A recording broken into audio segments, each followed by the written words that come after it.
Bună ziua, dragii mei! Bine ați venit, bine ați revenit! Eu sunt Meme, vă reamintesc cât de minunați sunteți și facem citirea pentru săptămâna ce urmează. Sper că sunteți toți bine, că încheiați o săptămână măcar liniștită, dacă nu împlinită, așa cum poate vă doreați. A fost o săptămână intensă, a fost o săptămână în care am avut eclipsa. Eclipsa asta a adus multe treburi complicate pentru foarte mulți oameni. Știu cazuri. Mie mi-a adus acea filmare unde mi-a cedat subtitrarea și o răceală puternică, care este de asemenea o formă de curățare. Drept urmare, abia aștept să văd ce urmează în săptămâna ce vine, pentru că pe aceasta doresc să o închid rapid. Hai să vedem ce mesaj avem, care este tema citirii pentru etalarea săptămânii următoare.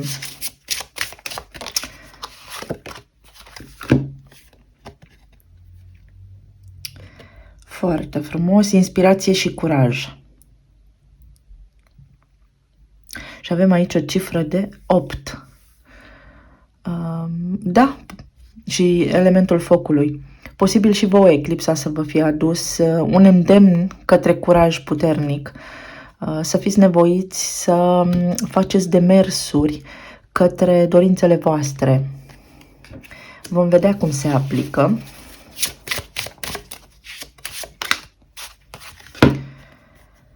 Și mai avem aici imaginație, foarte interesant, și viziune.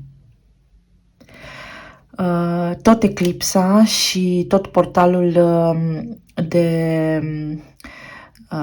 vineri din 11 a creat așa cumva magic o ocazie și o oportunitate pentru toată lumea să treacă printr-o curățare masivă energetică. Știu că pentru mulți dintre voi nu înseamnă mare lucru, cel mai probabil. Însă vă asigur că în plan subtil lucrurile se întâmplă într-o formă cumva nebănuită și neștiută de noi și că lucrurile se vor vedea, vor căpăta un efect în realitate cât de curând. Și mai avem cartea Prosperitate și Abundență. Iată că pentru cei care au urmărit etalările, clipurile anterioare în care vă făceam o recomandare în baza citirii, în baza energiei din acele momente și îndemnul era către eliberare, către curățare, către intenții noi, curate, pe care să nu le mai încărcăm cu povara negativă a gândurilor noastre. Acele intenții pot să dea roade.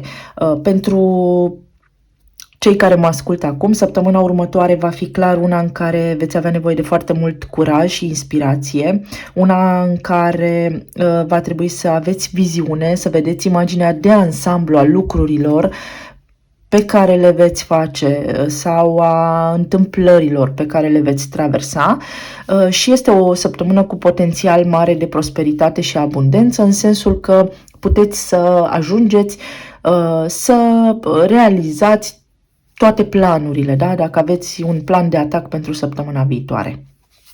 Hai să vedem acum pe capitole.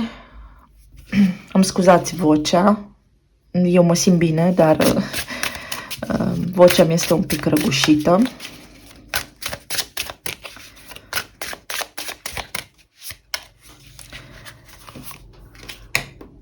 Relație, planul material și planul emoțional.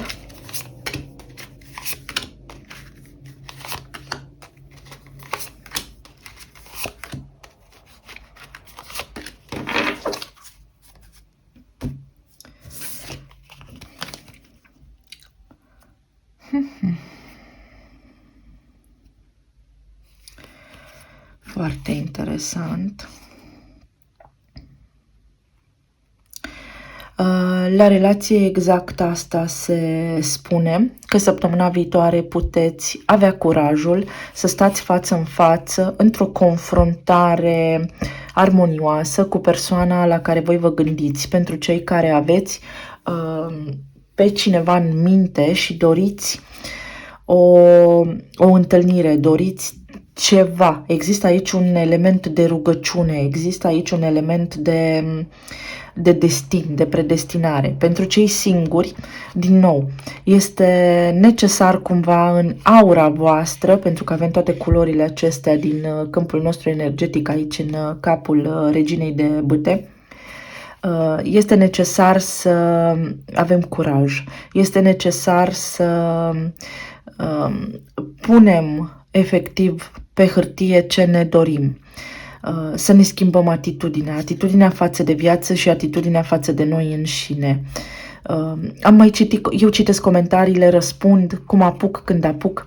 Am citit un comentariu foarte interesant că povestea este frumoasă, dar că nimic nu se întâmplă. Lucrurile se întâmplă. Noi creăm cu gândurile noastre în permanență linii temporale.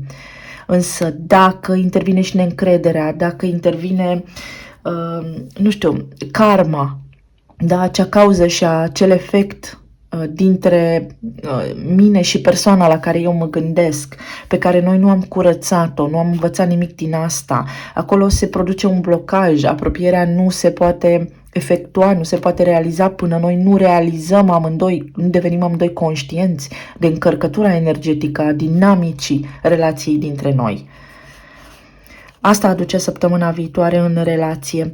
Posibilitatea de stabilitate, de lucruri, ca lucrurile să se echilibreze, noi la nivel de suflet să ne simțim cel puțin împăcați, fie că suntem singuri, fie că putem să ajungem într-un moment din viața noastră în care să cunoaștem pe cineva nou. Aud cifra 14, cifra 14. Nu știu ce însemnătate are pentru voi, nu știu ce legătură are cu voi, poate rezonează cu cineva. Haideți să vedem mai departe aici la relații.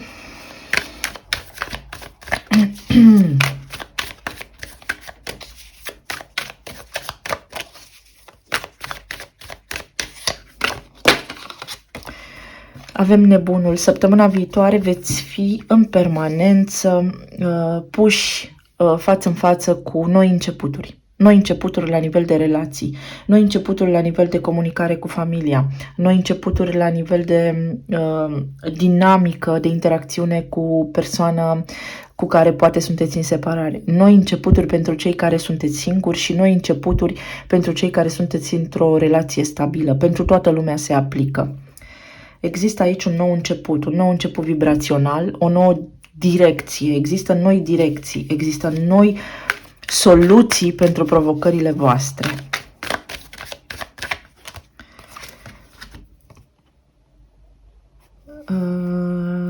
Bun. Un nou început către discuții. Voi așteptați să primiți vești, voi așteptați, sunteți în expectativă, deznodământuri. Voi așteptați să culegeți roadele. Vedeți că aici pajul este de spade, așteaptă vești și transmite vești. De săptămâna viitoare începând puteți să vorbiți. Dacă v-a blocat, trebuie să o luați de la capăt, nu prin a scrie omului la care vă gândiți, ci prin a vă elibera poate de această poveste.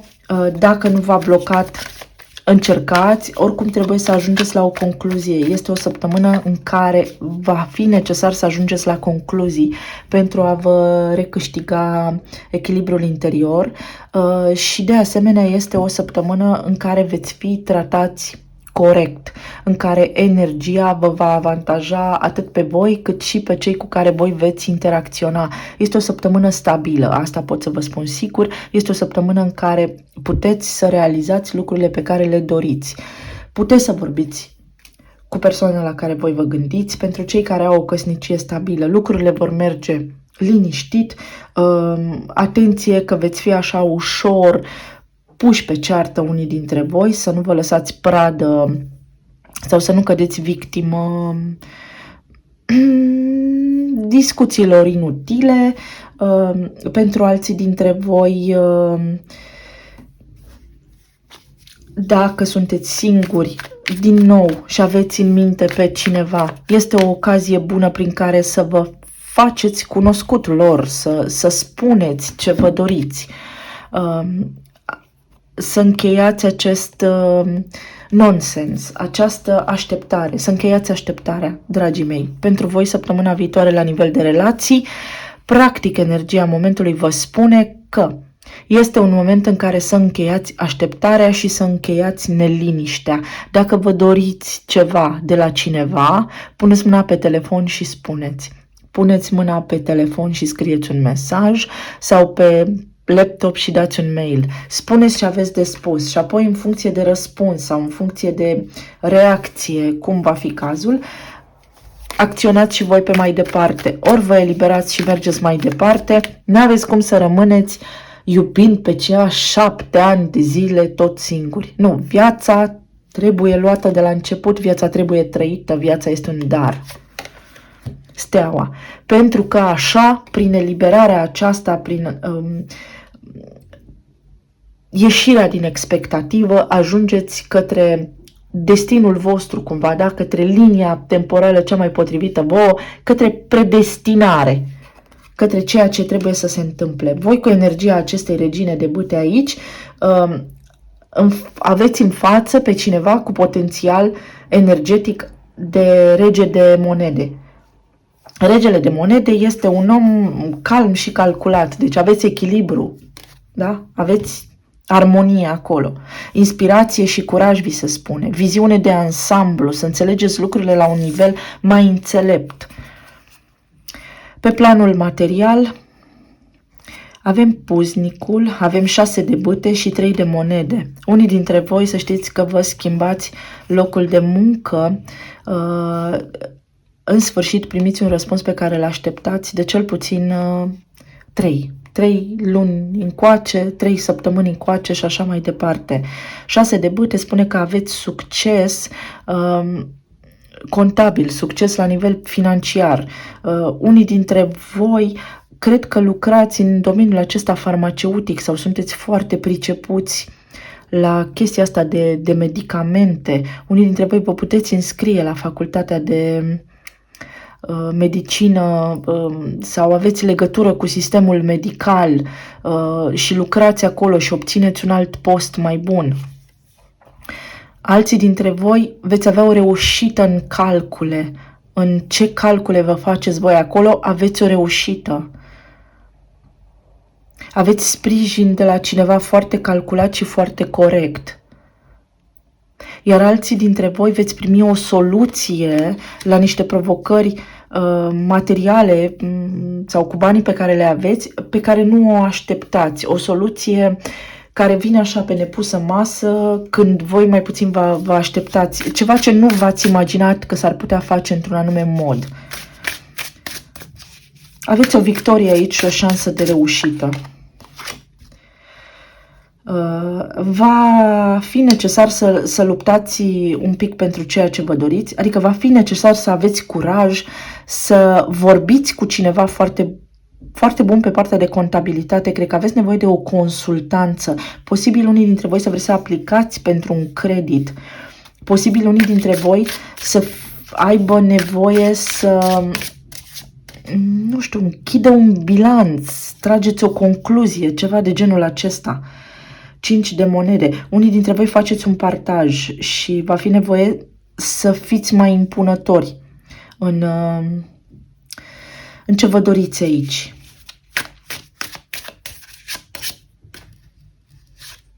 Unii dintre voi aveți nevoie de bani pentru copii, dacă aveți, evident, pentru cine se aplică, pentru că au datorii.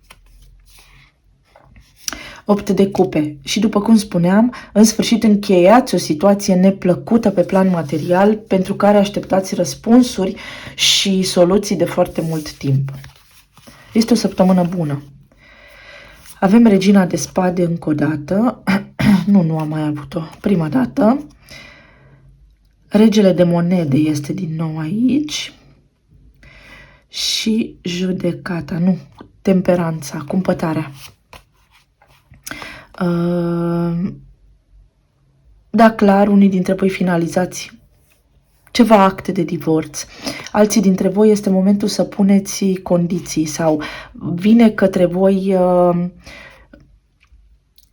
o nouă șansă să spuneți lucrurilor pe nume, o nouă discuție cu omul la care voi vă gândiți apare aici.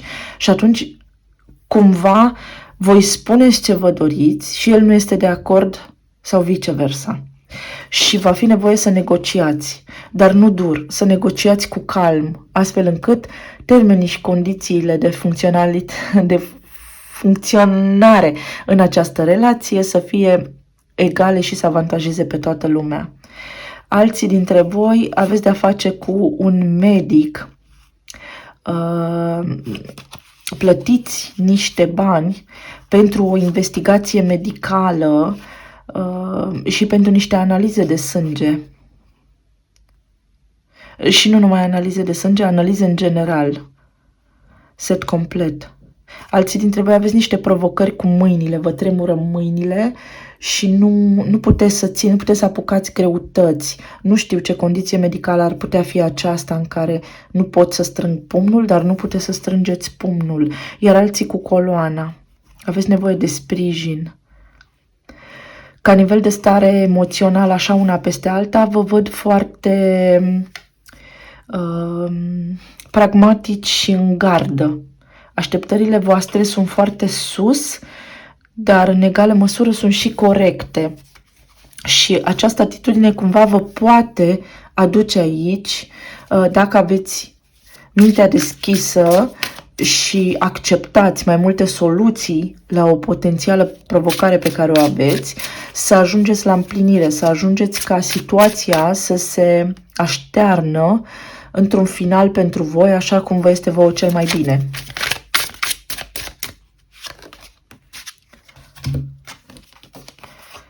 Amasul de spade și regele de bâte. Dacă voi spuneți ce vă doriți, clar, pentru toți cei care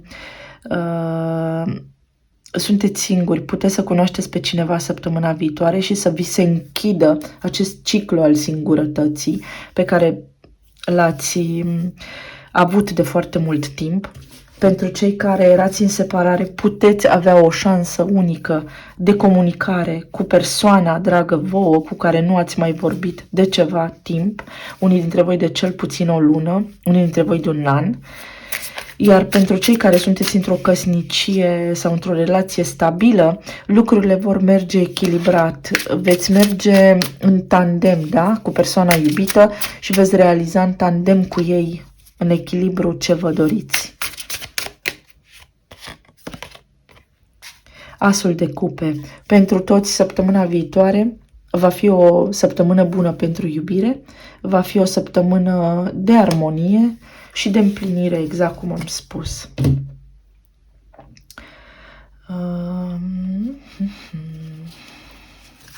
Ca sfat general, la ce să fim atenți, fim precauți.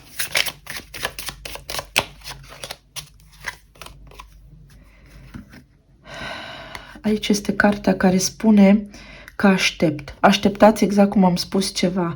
Așteptați vești și comunicare de la persoana iubită sau așteptați să vă răspundă unii dintre voi, să vă răspundă.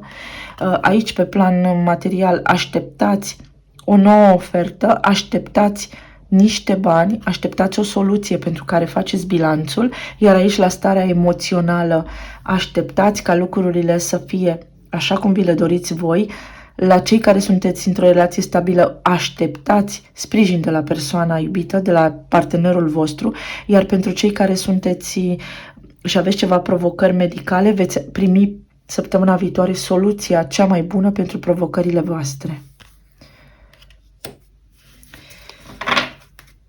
Ca semne astrologice la relație, avem Săgetătorul, Taurul, Berbecul, Peștii, Vărsătorul și Balanța, Taurul din nou, Racul, vărsătorul foarte puternic, să țineți minte, vărsătorul. La planul material aveți berbecul, leul, fecioara, săgetătorul, taurul și racul. Iar la starea de sănătate aveți foarte multă influență de aer, foarte puternic, și de apă, adică este un moment pentru claritate, nu pentru a fi emoționali. Toate semnele de aer, vărsător, balanță, gemeni, rac, scorpion, pești. Aveți leul foarte puternic, săgetătorul, balanța este un semn foarte puternic aici, și taurul. Luăm și talismanele.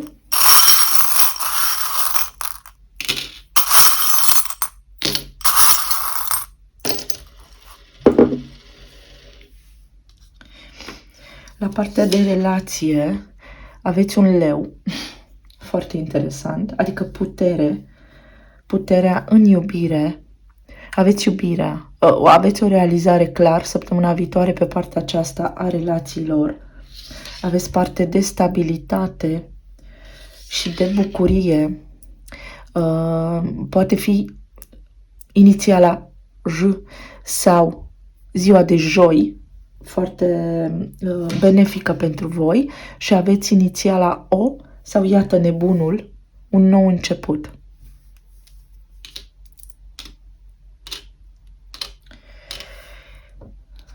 Pe care îl așteptați, posibil unii dintre voi, din august. Sfârșit de iulie, început de august. Bun. La partea planului material, ceva ce vă doreați cu o intensitate desăvârșită se poate manifesta săptămâna viitoare pentru voi, să fie reușită. Știți că e al vostru, știți că meritați ceea ce urmează să se întâmple, pentru că aici dorințele îmi devin realitate. Și aici avem simbolul pasărea Phoenix, care spune că situația se schimbă. Unii dintre voi v-ați pierdut locul de muncă și locuința sau locuința, sau trebuie să faceți un schimb de locuință, însă aceste provocări se încheie. Situația se răstoarnă. O răsturnare de situație va fi foarte benefică pentru voi. Aici, la planul emoțional, avem un vis, să fiți atenți la visele premonitorii pe care le aveți sau la ce visați, pentru că poate fi important. Aici am un talisman pe care scrie întotdeauna iubire. Posibil să iubiți pe cineva de foarte mult timp și atunci de aia să fiți așa cumva măcinați de griji și radicali în abordarea emoțională acum, însă doar cu bucurie, uite, lucrurile se pot întoarce în favoarea ta. Și o cifră 7, care înseamnă intuiția, sau chiar o cifră 7. 7, 11, 14 sunt foarte importante pentru voi săptămâna ce urmează. 17, 23 sunt foarte importante. 19. Dragii mei, este o săptămână cu prosperitate, o săptămână în care ceea ce voi așteptați poate căpăta un sens sau poate veni înspre voi așa cum vă doriți voi. Sper să fiți cu toții bine și să depășiți orice provocare ar putea apăra. Să fiți împliniți și iubiți și, nu în ultimul rând, sănătoși. Vă îmbrățișez. Pa, pa!